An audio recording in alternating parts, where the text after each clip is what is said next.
C'est l'histoire de la colonisation qui a été très longue en Algérie, près de 132 ans.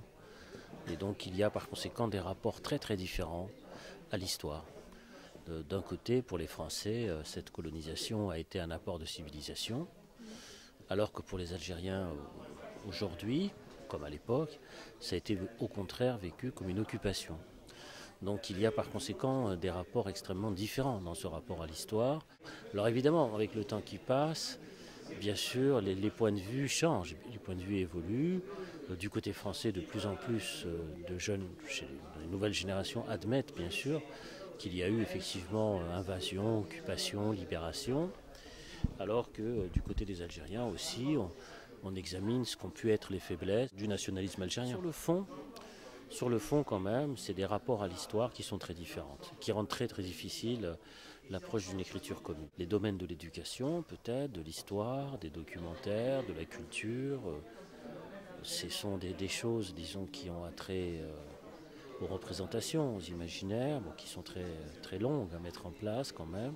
Mais là aussi, il y a un travail qui a commencé avec les documentaires, avec les films. Il y a quand même, disons, une progression dans le savoir et dans la connaissance réciproque entre les deux rives de la Méditerranée. Ceci dit, les conceptions sont tellement éloignées l'une de l'autre que c'est très très difficile, bien sûr, de pouvoir espérer se réconcilier immédiatement. De toute façon, il faut bien que toutes les guerres se terminent un jour, y compris les guerres de mémoire. C'est quelque chose qui ne peut pas, disons, perdurer de manière éternelle. Ça, c'est évident. On a vu des grands adversaires se réconcilier.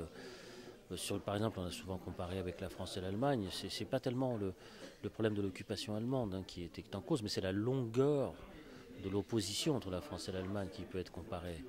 Et pourtant, en 1960, bien entendu, il y a eu cette réconciliation franco-allemande. Mais pour cela, il fallait des hommes politiques, des hommes d'État suffisamment forts pour pouvoir dépasser, disons, les blessures mémorielles et pour essayer effectivement de construire un avenir. C'était bien sûr ce fameux couple de Gaulle-Adenauer.